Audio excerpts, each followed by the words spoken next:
नमस्कार, सुस्वागतम। श्री जनप्रिय माध्यमिक विद्यालय दिव्य सेवा बाल क्लबद्वारा प्रस्तुत मोबाइल आर्ट्स फर पीस म्यापको सहकारीमा कार्यक्रम बाल बगैँचाबाट आजको बाल बगैँचामा गजल लेखन सम्बन्धमा हामी प्रशिक्षण कार्यक्रम सञ्चालन गर्दैछौँ। आजको प्रशिक्षण कार्यक्रममा सञ्चारकर्मी सुनिल गौतमले हामीलाई प्रशिक्षण दिँदै हुनुहुन्छ। हस्त धन्यवाद। प्रतिभा प्रस्फुटनको साझा थलो कार्यक्रम बाल बगैँचाको गजल सम्बन्धी अभिमुखीकरणमा यहाँहरू सम्पूर्णलाई हार्दिक स्वागत छ। आज 78 जेठ 20 गते म यहाँहरू समक्ष केही गजलका केही विषयवस्तुहरू लिएर उपस्थित भएको छु। सबभन्दा पहिला गजल के हो त भन्ने कुरा जान्नुपर्ने हुन्छ। अस्तिको एपिसोडमा हामीले गएको एपिसोडमा हामीले केही गजलहरू पनि सुन्यौँ। ती गजलहरू कति गजल थिए कति गजल थिएनन्। भाइ बहिनीहरू आफैले पनि यो विषयमा अब यो मेटेरियलहरू हेरिसकेपछि केही कुरा चाहिँ यहाँहरूले आफैले छुट्याउन सक्नुहुनेछ भन्दै गजललाई चाहिँ यो अङ्ग्रेजी भाषामा गजल त्यहाँ स्क्रिनमा देखिरहनु भएको छ। उर्दू भाषामा त्यस्तो अक्षर लेखिन्छ, त्यसलाई म पनि पढ्न जान्दिनँ। हामी यसलाई गजल भनेर नै बुझ्न सक्छौँ। गजल के हो त भन्दा यसलाई चाहिँ प्रेमका विषयमा श्रृङ्गार रसमा लेखिने एक प्रकारको फारसी छन्द वा त्यस्तै छन्दमा लेखिने अरबी साहित्यको एउटा काव्य विधा भनेर मानिन्छ। यसलाई चाहिँ कतिपयले ग भनेको गला, ज भनेको नारी र अल भनेको सम्बन्धित अथवा यसको इटमोलोजिकल मिनिङ वा शाब्दिक अर्थ हेर्ने भने मुग्ध कण्ठले कुनै नारी वा प्रेमका प्रसङ्गमा मुग्ध कण्ठले प्रशंसा गर्ने त्यो लयात्मक वा सूत्रबद्ध विषयवस्तुलाई चाहिँ हामी गजल भनेर प्रारम्भिक चरणमा त्यसरी चिन्थ्यौँ। तर गजल अहिले त्यतिमा मात्रै सीमित छैन। गजल अब चाहिँ प्रेमका विषयमा मात्रै लेखिनुपर्छ भन्ने छैन। यहाँ देशका विषयमा हुन्छ, माटो प्रेमका विषयमा हुन्छ, बलिदानीका विषयमा हुन्छ, अन्य हरेक विषयहरूमा पनि अब गजल लेखिने चलन छ। तर यसको व्युत्पत्ति हुँदाखेरि चाहिँ प्रेम वा श्रृङ्गार रसमा लेखिने मुग्ध कण्ठले कसैको प्रशंसा गर्ने विषयलाई हामीले गजलका रूपमा त्यो चाहिँ लयबद्ध हुनुपर्छ। ग भनेको गाउन मिल्ने पनि हो, गेय हुनुपर्छ गजल जहिले पनि भनेर भन्ने प्रचलन थियो। अर्को स्क्रिनमा मैले यहाँ प्रस्तुत गरेको छु। अरबी भाषामा ग को अर्थ बाणी, ज को अर्थ नारी र अल को अर्थ सँग वा सम्बन्धित भन्ने हुन्छ। यस अर्थमा नारीसँग गरिएको कुराकानी प्रेम वार्तालापलाई गजल मानिएको छ। यो त्यति बेलाको भाषा हो। अब यसको शब्दको कोमलता र अर्थको रोचकता, कलात्मक प्रस्तुति, गहिरो चिन्तन, भाव र सन्देश गजलका विशेषता हुन्। फारसी, उर्दू, हिन्दी हुँदै नेपालमा पनि मोतीराम भट्टले भित्र्याएको गजलले आजसम्म आइपुग्दा निकै लामो फड्को मारेको छ। मोतीराम भट्टले निकै रोचक गजलहरू लेख्नु भएको छ। दुई आँखी भौँ त तयार छन् तरबार पो किन चाहियो, दुई आँखी भौँ त तयार छन् तरबार पो किन चाहियो, तिमी आफै मालिक भइगयौ सरकार पो किन चाहियो, दुई आँखी भौँ त तयार छन् तरबार पो किन चाहियो। मोतीराम भट्टको यो गजलको एक शेर मैले यहाँ वाचन गरेँ।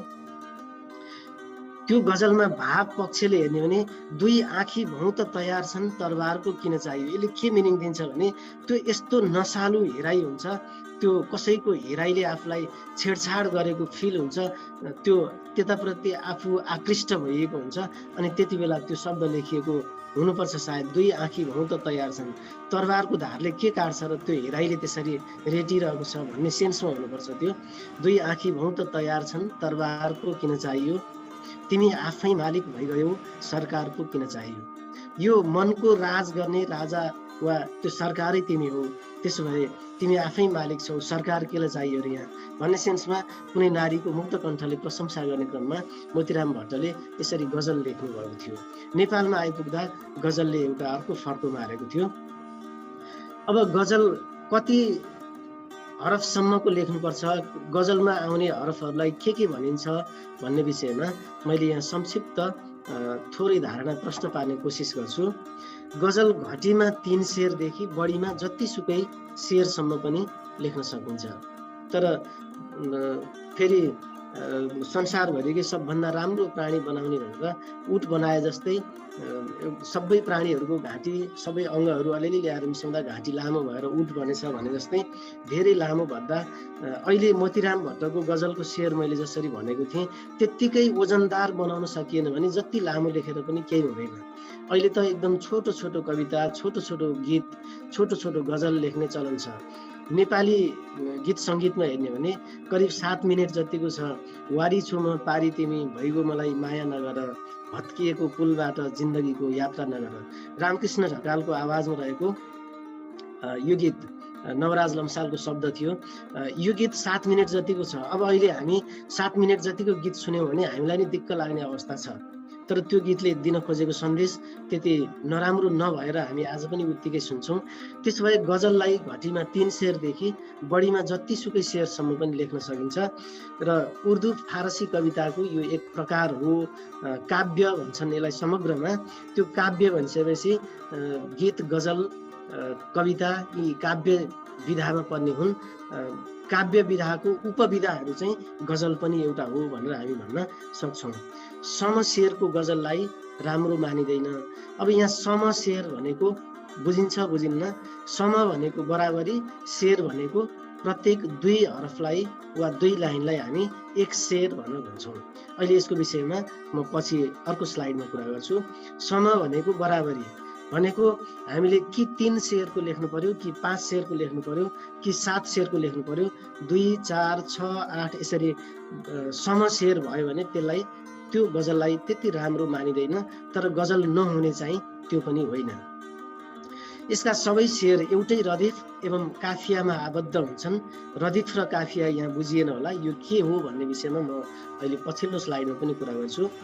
पहिलो शेरलाई मतला भनिन्छ, जसमा दुवै मिसरा अनुप्रासयुक्त हुन्छन्।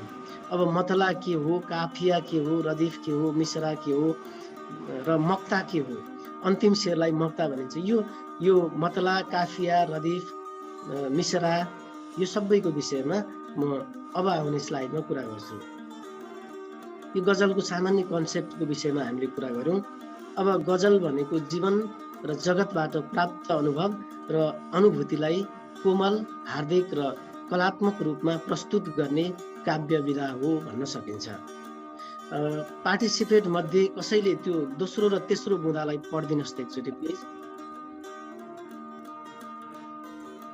मैले यहाँ नाम हेर्न सकिराखेको छैन, त्यस कारणले मैले भने। ल, दिपिसा अर्याल नानुले यो दोस्रो र तेस्रो बुँदालाई त्यहाँबाट पढ्नको लागि मैले अनुरोध गरेँ। गजलको शेरमा गीत र कवितामा जस्तो कपोल कल्पना गरिँदैन। यसमा सत्य अभिव्यक्ति मात्र गरिन्छ।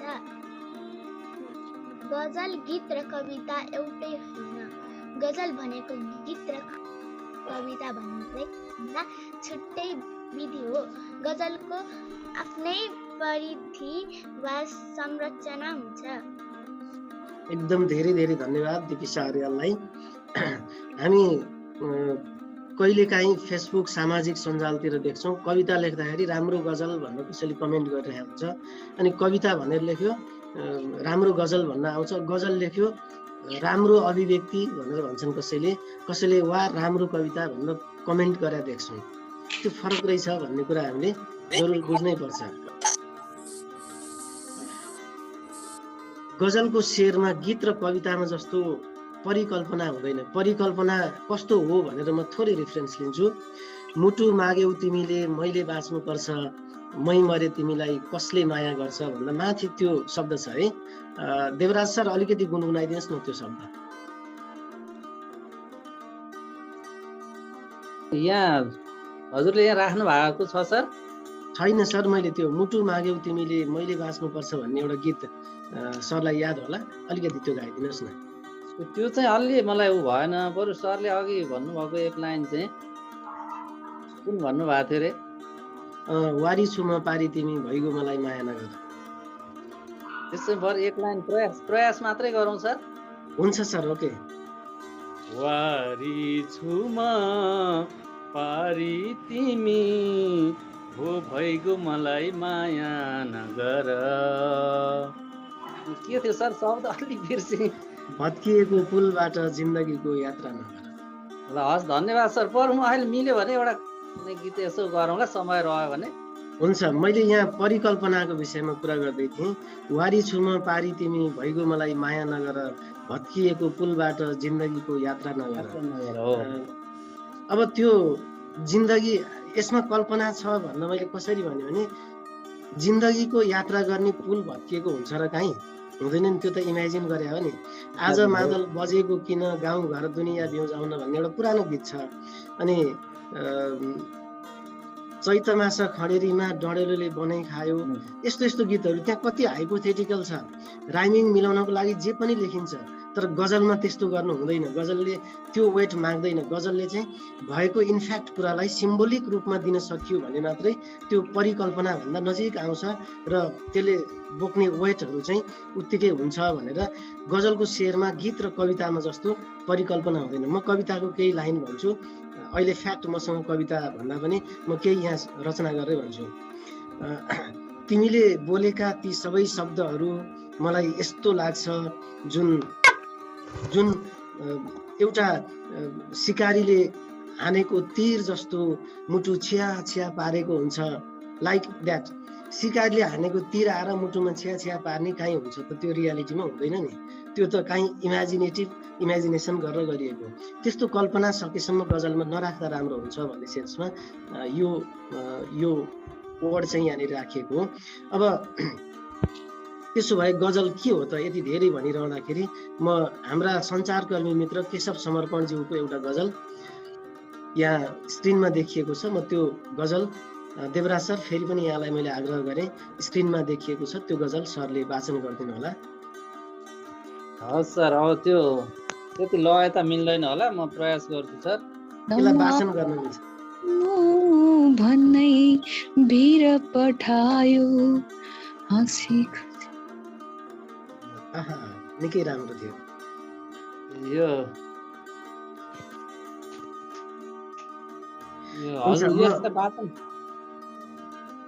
देवराज सर। वाचन गर्दा हुन्छ, गाउन त अब अहिलेको अहिले नसक्न पनि सकियो है। सम्हालिएर हिँड्नु भन्दै पिर उठायो, हाँसी खुसी बाँच्नु भन्दै पिर पठायो। तिमी बिना बाँच्दिन त भनेकै हुँ मैले, तिमी बिना बाँच्दिन त भनेकै हुँ मैले, बिर्स भन्दै फेरि किन तस्बिर पठायो। फेरि माथिको दोहोऱ्याउनु पर्छ होइन सर? हुन्छ सर, हजुरलाई त्यहाँ मोबाइलबाट हुनुहुन्छ अप्ठ्यारो पर्यो, म यहाँबाट थोरै म आफै वाचन गर्छु। खालि गजल के हो भन्ने विषयमा एउटा सामान्य कन्सेप्ट। सम्हालिएर हिँड्नु भन्दै भिर पठायो, यहाँ अलिकति कल्पनाको कुरा बढी आएको छ, मैले यो नहोस् भनेको थिएँ। यद्यपि सम्हालिएर हिँड्नु भन्दै भिर पठायो, सम्हालिएर हिँड्नु भन्दै भिर पठायो, हाँसी खुसी बाँच्नु भन्दै पिर पठायो। यो गजलले त्यो तल्लो लाइनले चाहिँ माथिल्लो लाइनलाई पुष्टि गर्छ। यो दुईवटा लाइनलाई हामी के भन्छौँ, एक शेरको गजल भन्छौँ। यो समग्रमा 1 शेर 2 3 4 5 शेरको गजल छ। यहाँ प्रत्येक दुई लाइनको एक एक शेर गरेर हामी यो गजललाई 5 शेरको गजल भन्छौँ।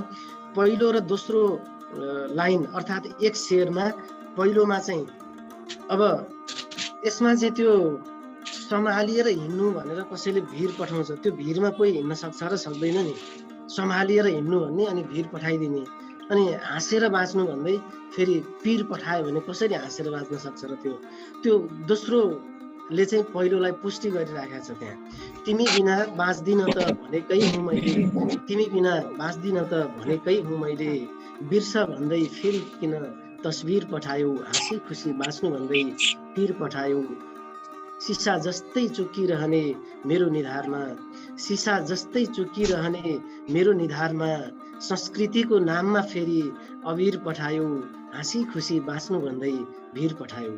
यो गजल चाहिँ प्रत्येक शेरहरू चोटिलो हुँदै जानुपर्छ। यो कति राम्रो छ। संस्कृतिको नाममा तिमी अबिर पठाउँछौ, अनि यो मेरो निधारै यस्तो छ कि सिसा जस्तै चुकिरहने छ, अनेक चोट दुःख र कष्टहरूले मेरो निधार त सिसा जस्तो चुकिने खालको छ भनेर त्यो पहिलो लाई दोस्रो हरफले अत्यन्तै सपोर्ट गर्नुपर्छ। देवताहरू देखेकै हो भिक्षा माग्दै चौतारीमा, फुल चढाउन भन्दै किन मन्दिर पठायो। स्वयं देवताहरू नै मन्दिरको पेटीमा बसेर भिक्षा माग्दैछन् भन्ने त्यो मन्दिरमा फुल चढाउन भन्न तिमीले पठायो, त्यसको के अर्थ रहन्छ र। यसरी यो चोटिला एकपछि अर्को चोटिलो गर्दै शब्दहरू आयो भने गजल अत्यन्तै राम्रो मर्मस्पर्शी हुन्छ। यो चाहिँ गजलको एउटा नमुना मात्रै थियो। म अब अर्को स्लाइडतिर जान्छु।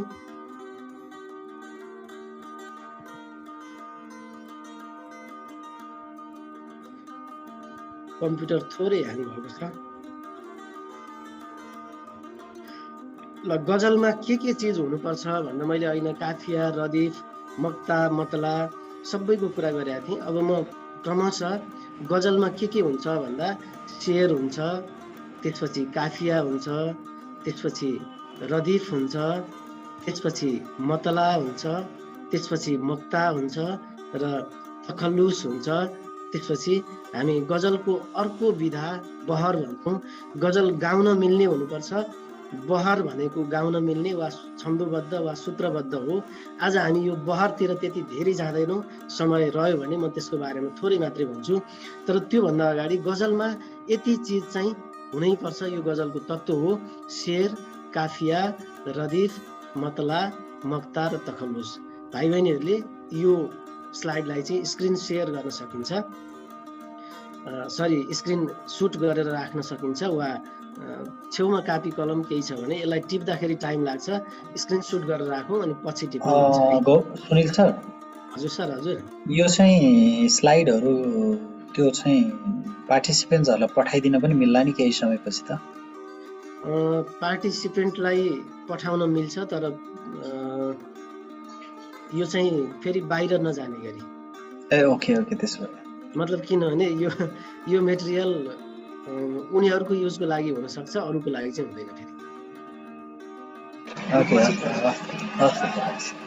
हस्, मैले सृजना तामाङ यहाँ स्लाइडमा यहाँ देखिराखेको छु। एकचोटि यो कदेखि 6 सम्मको चिजलाई पढ्नु पर्यो एकचोटि फेरि पनि।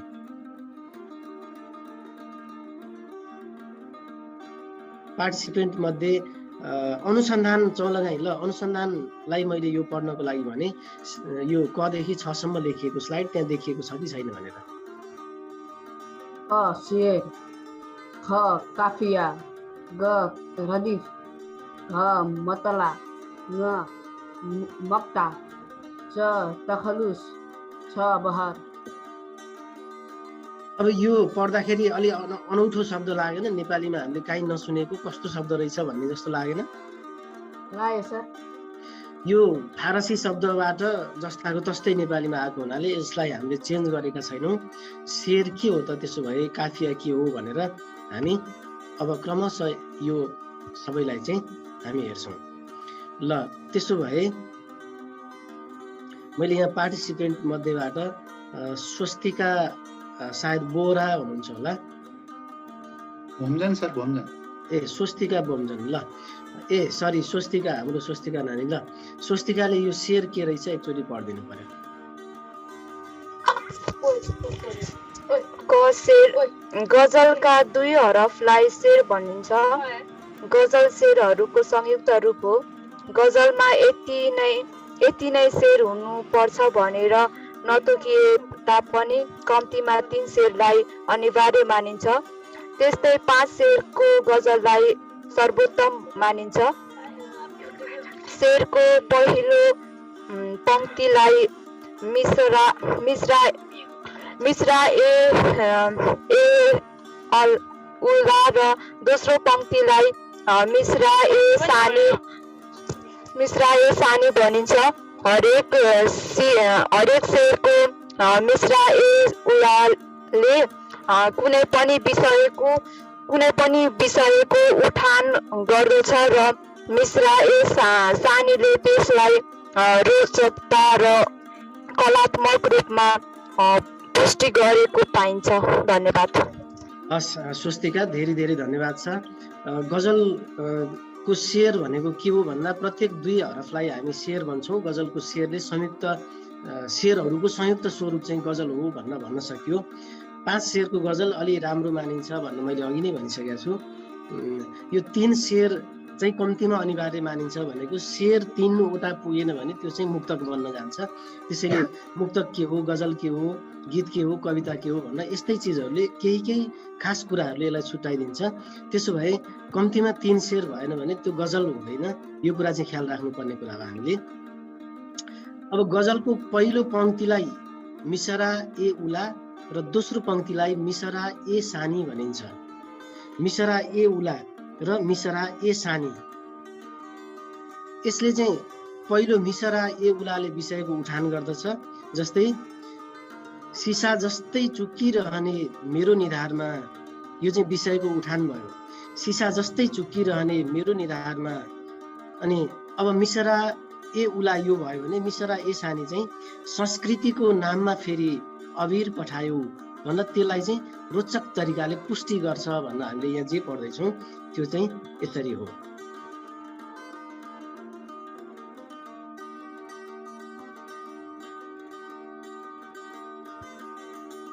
ल, यो अघि हामीले पढेको गजलमा केशव समर्पणको गजलमा यो सम्हालिएर हिँड्नु भन्दै भिर पठायो, सम्हालिएर हिँड्नु भन्दै भिर पठायो, हाँसी खुसी बाँच्नु भन्दै पीर पठायो। यो सम्हालिएर हिँड्नु भन्दै भिर पठायो चाहिँ मिसरा ए उला हो र हाँसी खुसी बाँच्नु भन्दै पीर पठायो यो चाहिँ मिसरा ए सानी हो। यो यसले विषयको उठान गर्यो ए उलाले, मिसरा ए सानीले यसको चाहिँ समाधान वा रोचक तरिकाले त्यसलाई कलात्मक ढङ्गले प्रस्तुति गर्यो। अब हामीले शेर पछि काफिया हुन्छ भनेर हामीले यो शेर पछि हामी केमा थियौँ, अब काफिया हुन्छ भनेको थियो। हामी प्रत्येकको बारेमा छुट्टा छुट्टै हेर्दै जान्छौँ। हामीले शेरको बारेमा केही बुझ्यौँ। अब काफिया के हो त भन्दा काफियालाई गजलको मुटु मानिन्छ। यो बिना गजल हुँदैन। तुक मिलेको शब्द, शब्दांश या अक्षर नै काफिया हो। कहिलेकाहीँ शब्द नभएर शब्दको एउटा अंश मात्रै पनि काफिया भएर आउन सक्छ।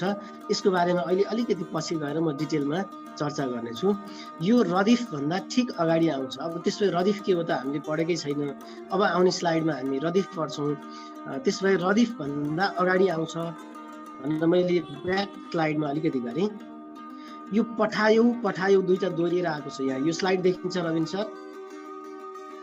देखिन्छ सर, देखिन्छ। यो पठायो र पठायो चाहिँ रदिफ हो भने काफिया भनेको चाहिँ यो भिर हो र पीर हो। यो राइमिङ वर्ड जस्तो हुन्छ। यो चाहिँ कहिलेकाहीँ त्यसै गरी भिर र पीर भन्ने नआएर अक्षर मात्रै वा त्यसको अक्षरांश मात्रै पनि आउन सक्छ वा शब्दांश मात्रै पनि आउन सक्छ। प्रत्येक शेरको दोस्रो हरफमा र मतलाको दुवै हरफमा। मतला भनेको चाहिँ गजलको पहिलो 2 लाइन, सुरुको 2 लाइनलाई चाहिँ हामी मतला भन्छौँ भन्न अघि हामीले हेरेका थियौँ।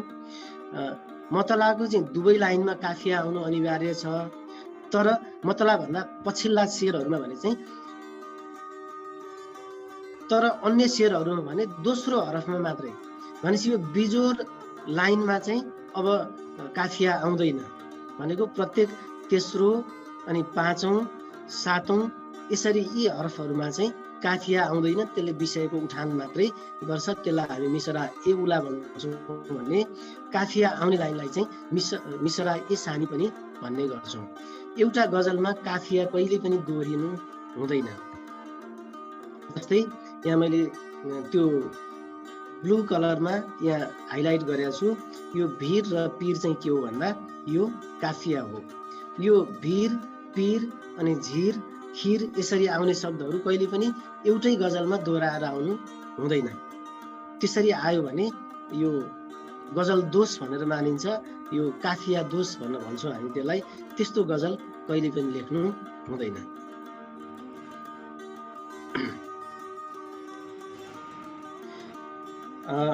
यहाँ स्क्रिनमा अर्को एउटा गजल छ। मान्ने गुन्ने हुन भुँडी ठुलो हुनुपर्छ, मान्ने गुन्ने हुन भुँडी ठुलो हुनुपर्छ कि त हेर्ने आँखाभित्रै फुलो हुनुपर्छ। यो अलिकति व्यङ्ग्यात्मक गजल हो। हामीले प्रेम वा श्रृङ्गारिक रसमा वा यस्तै मुग्ध कण्ठले नारीको प्रशंसा गरेर लेख्नुपर्छ भनेर यसको व्युत्पत्ति भएको इतिहास भए पनि अहिले व्यङ्ग्यका क्षेत्रमा राजनीति, दर्शन, साहित्य सबैतिर यो चाहिँ लेख्न सकिन्छ भनेर अहिले पछिल्लो मान्यता आएको छ। त्यही मान्यता अनुरूप यो चाहिँ अलिकति व्यङ्ग्यात्मक गजल पनि छ। मान्ने गुन्ने हुन भुँडी ठुलो हुनुपर्छ कि त हेर्ने आँखाभित्रै फुलो हुनुपर्छ। तिम्रो इज्जत मेरो इज्जत कहाँ उस्तै हुन्छ।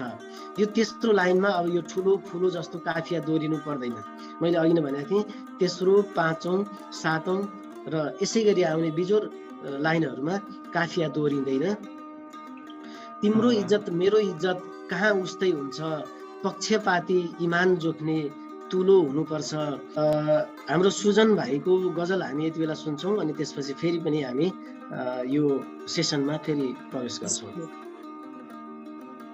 बिकिसक्यो जवानी अब यी नोटको के काम, सबै रसहरू चुसिसकेका ती ओठको के काम। बिकिसक्यो जवानी अब यी नोटका के काम, सबै रसहरू चुसिसकेका ती ओठको के काम। म मात्र पागल रहेछु तिम्रो मायामा तिमी रहेनछौ, मृत्यु मलाई लिन आइसक्यो अब यी चोटको के काम। तिम्रो जीवन पो हरियाली र फुलेको फुल भयो, म त मरुभूमि भएँ अब कलिला बोटको के काम। ससँगै मर्ने जिउने बाचा कसम खायौँ हामीले, तिमीले छोडी गयौ अब यी खोटको के काम। बिकिसक्यो जवानी अब यी नोटको के काम, सबै रसहरू चुसिसकेका ती ओठको के काम, सबै रसहरू चुसिसकेका ती ओठको के काम। धन्यवाद सर। धेरै राम्रो गजल छ सुजन भाइ। म फेरि यता स्लाइडतिरै लागेँ। गजलमा यो काफियाकै विषयमा हामीले कुरा गरिरहँदाखेरि काफिया चाहिँ 4 किसिमका हुन्छन्। हामी अघिल्लो स्लाइडमा काफिया, रदिफ अनि मक्ताब, मतला हुँदै हामी यसरी आइरहेका छौँ गजलका तत्त्वहरूमध्ये। यो 4वटा खालका काफियाहरू हुन्छन्। एक खाले चाहिँ के छ भन्दा पूर्ण काफिया, जसमा सिङ्गो शब्द नै काफियाका रूपमा प्रयोग भएका छन्, त्यो पूर्ण काफिया हो। जुन गजलमा सिङ्गो शब्द नै काफिया बनेर आउँछ भने त्यो पूर्ण काफिया हो। जस्तै त्यसको लागि यहाँ स्क्रिनमा नीलो कलरमा देखिएको छ काफिया। कलम बिक्री हुन्छ अनि मसी बिक्री हुन्छ, देशै अचेल दो बाटोमा बसी बिक्री हुन्छ। के नै छ र चाह्यौ भने नहुने त तिमीले, माया पनि छातीभित्रै पसी बिक्री हुन्छ, देशै अचेल दो बाटोमा बसी बिक्री हुन्छ। यसरी यो मसी, पसी, बसी, कसी, घसी, दसी जस्ता शब्दहरू चाहिँ यो काफियाका रूपमा आएका छन् भने रदिफ चाहिँ बिक्री हुन्छ, बिक्री हुन्छ, बिक्री हुन्छ भन्दै फलामलाई हिरा भन्न सिकोस् उसले पनि, देखेकै हो सुनलाई जाँच्ने कसी बिक्री हुन्छ। पिरतीमा जोड घटाउको कुरै नगरौँ भो, अदालतमै साक्षी प्रमाण दसी बिक्री हुन्छ। यसरी यो पूर्ण काफियाको गजलको एउटा उदाहरण थियो। अब अर्को छ आंशिक काफिया। यसरी पुरा शब्दहरू पसी, घसी, दसी जस्ता पुरा शब्दहरू आउँदैनन्। शब्दभित्रको एक अंश मात्रै काफियाका रूपमा प्रयोग भएको छ भने त्यस्तो काफियालाई आंशिक काफिया भनेर हामी भन्ने गर्छौँ। त्यसको उदाहरण चाहिँ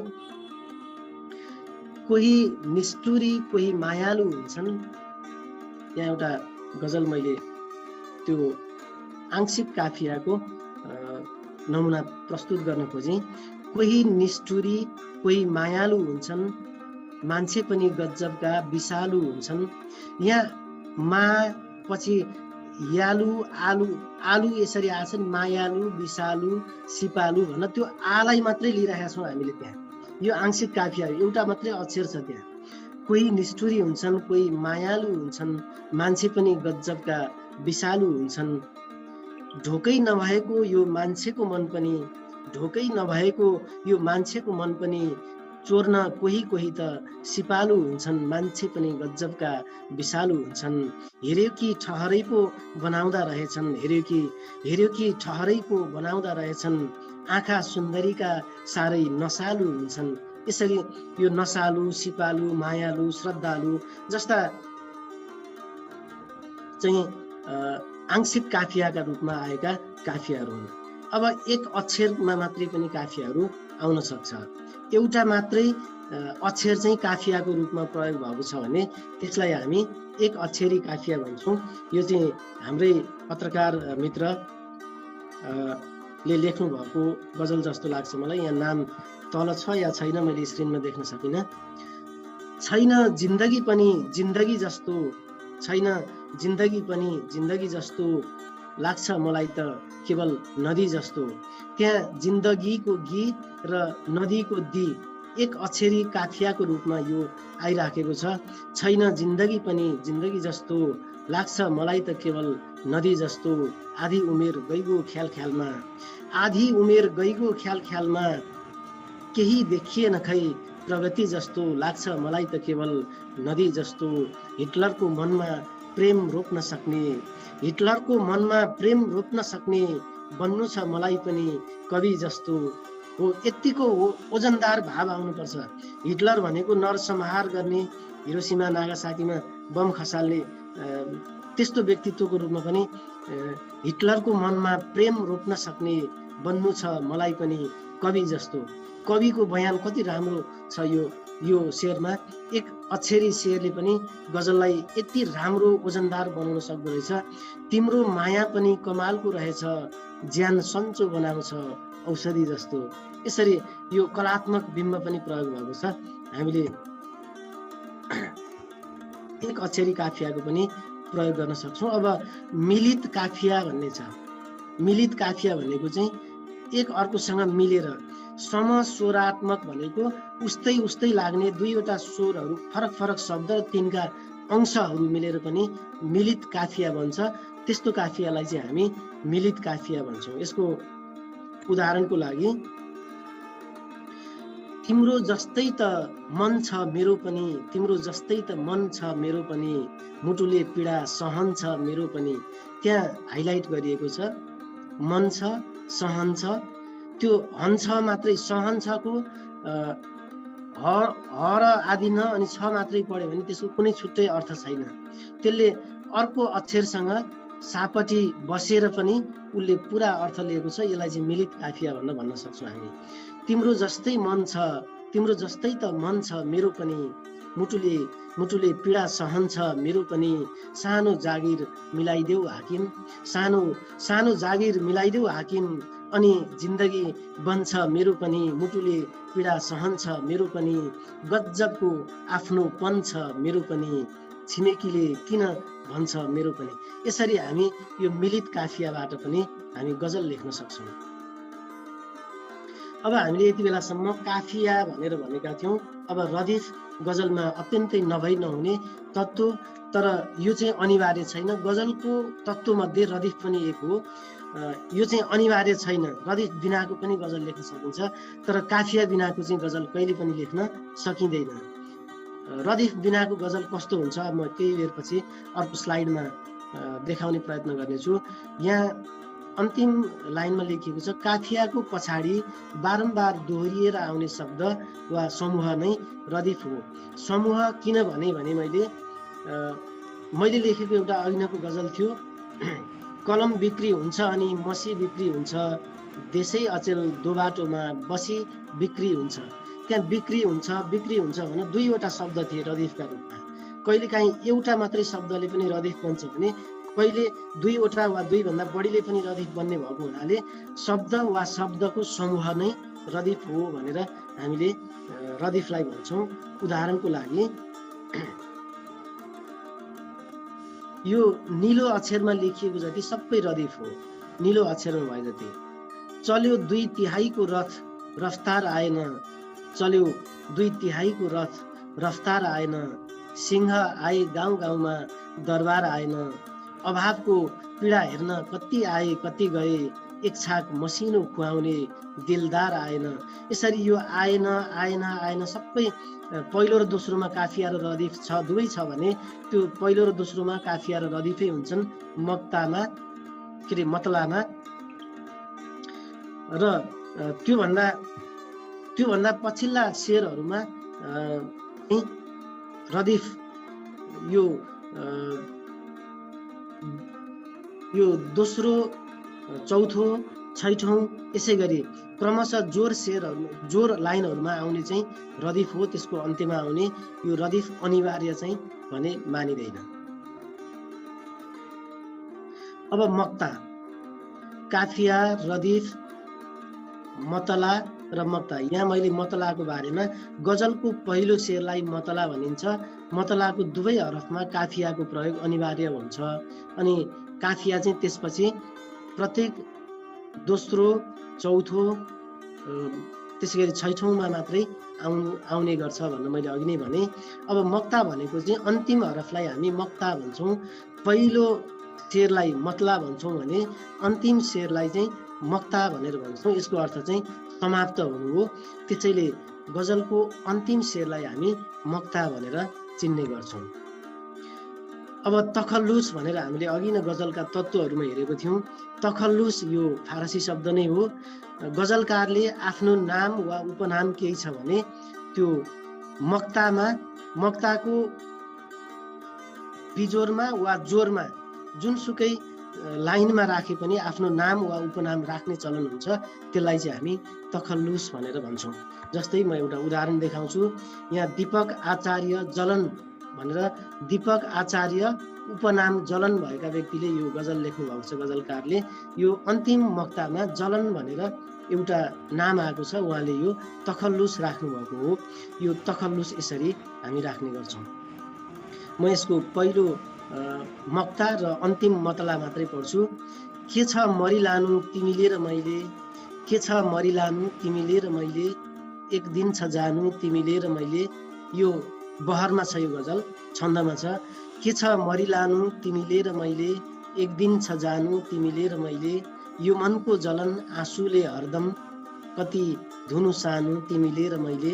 यसरी यो गजल छन्दमा लेखिएको छ। छन्द के हो भन्ने विषयमा म अब यसपछि आउँछु। र तखल्लुस भनेको चाहिँ गजलकारले अन्तिममा लेख्ने आफ्नो नाम वा उपनाम हो।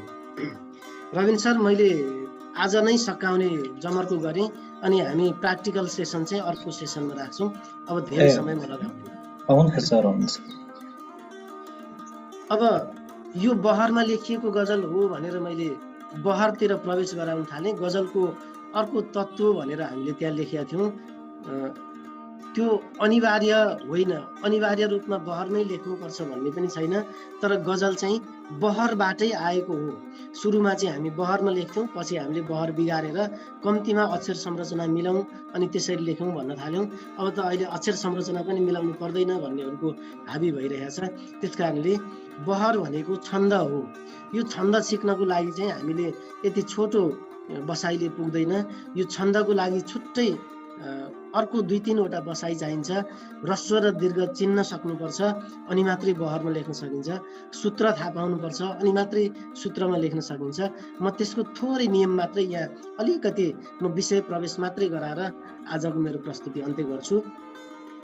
लय वा गेयात्मकता प्रदान गर्ने। गेयात्मकता भनेको गाउन मिल्ने भनिएको हो। यो सरल शब्दमा गेयात्मकता प्रदान गर्ने सूत्रबद्ध लेखन नै बहर हो भनेर यहाँ छ। यो भुजङ्ग प्रयात छन्दमा मैले एउटा गजल लेखेको थिएँ बहरमै। म त्यसको अलिकति यहाँ भन्छु। युक्तलाल सर, यहाँले यो गाइदिनु भयो भने म अत्यन्तै आभारी हुन्छु। यो छन्दमा छ। हामीले भुजङ्ग प्रयात छन्दको कविताहरू स्कुलमा नै पढाएको छौँ। युक्त सर, यहाँले मलाई अलिकति सहयोग गरिदिनुहोस् न। हजुर, मलाई त्यति अहिले याद चाहिँ भएन। महु माउ भन्थे सिकारी रहेछन्, महु माउ भन्थे सिकारी रहेछन्। ए हजुर, महु माउ भन्थे सिकारी रहेछन्, विधाता स्वयं नै भिखारी रहेछन्। कहीं 5 टुक्रा कहीं 7 भन्छन्, कठै देश मेरो निखारी रहेछन्। यता ठेल्छ कोही उता पेल्छ कोही, जसै दुख्ने घाउ निचारी रहेछन्। हरे फूल बेच्दै छ माली भनौदो, अरू दाँत नङ्ग्रा तिखारी रहेछन्। बिगारेर खाका गर्यो व्यर्थ सन्धि, तिनै आज भिखारी रहेछन्। महु माउ भन्थे सिकारी रहेछन्, विधाता स्वयं नै भिखारी रहेछन्। धेरै धेरै धन्यवाद युक्तलाल सर यहाँलाई। हजुर सर। यो भुजङ्ग प्रयात छन्दमा थियो। यो छन्दको सूत्र चाहिँ कस्तो हुन्छ भने हामी यसमा ए गण ए गण ए गण ए गण गरेर चारवटा य गण मिलाएर हामी यो लेख्छौँ। यहाँ आई को सङ्केतले ह्रस्व अक्षर भनेर चिनिन्छ भने यसको सङ्केतले चाहिँ दीर्घ अक्षर भनेर चिनिन्छ। यो प्रत्येक अक्षर मैले यहाँ यो कर्सर पुऱ्याएको छु। ज ह्रस्व छ, यो आई भनेको ह्रस्व हो। यहाँनिर यो मैले कर्सरले देखाएको ज भनेको यहाँ तलको आई भनेको ह्रस्व हो, यस भनेको दीर्घ हो, हा भन्ने चाहिँ दीर्घ अक्षर हो, अनि टे पनि दीर्घ अक्षर हो, अनि छु चाहिँ ह्रस्व अक्षर हो। यसै गरी यो सूत्र जे छ प्रत्येक हरफमा सबै यसै गरी सूत्रमा मिल्नु चाहिँ यो बहर भनेर भनिन्छ। मैले यहाँ आफै पनि विज्ञ सर म्यामहरू यहाँ हुनुहुन्छ, यहाँहरूको अगाडि मैले यो छन्द यहाँहरूको लागि नभएर हाम्रा भाइ बहिनीहरू जसले छन्द सिक्नु भएको छैन उहाँहरूलाई मात्रै यसरी अलि माइनर कुराहरू पनि गरिराखेको हुँ।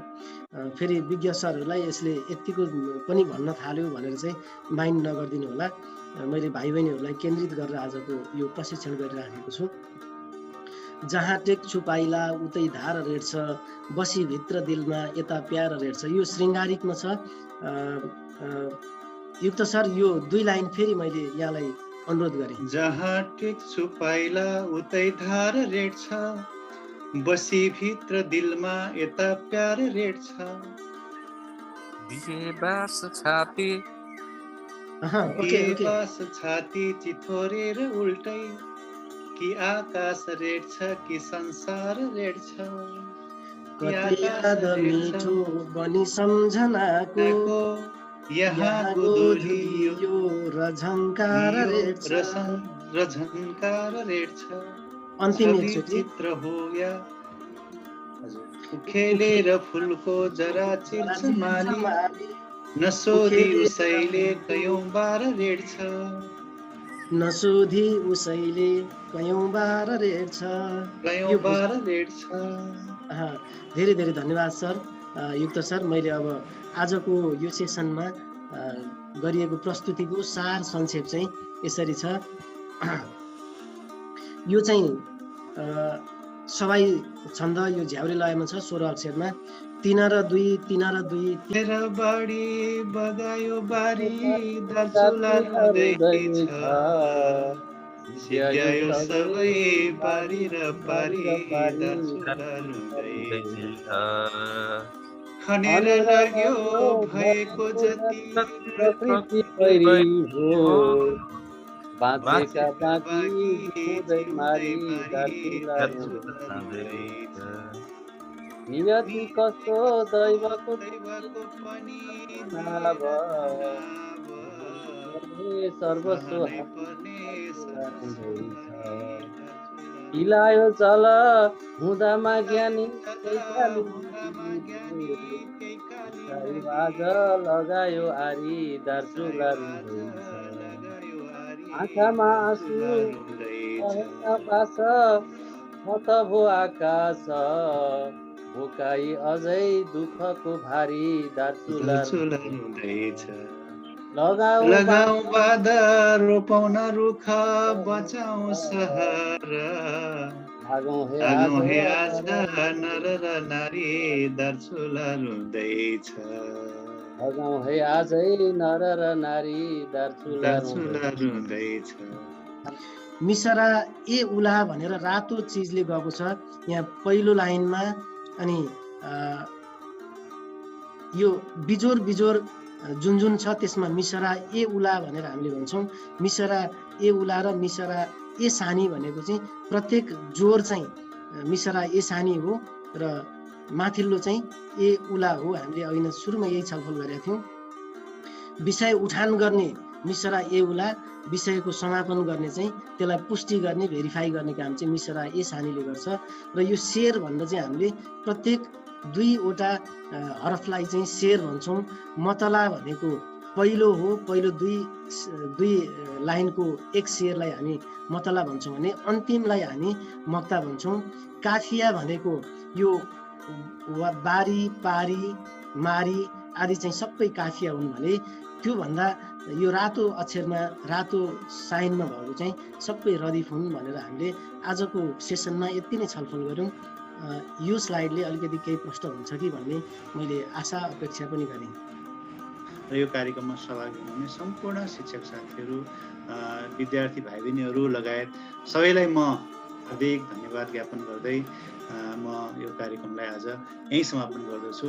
हस्त नमस्कार।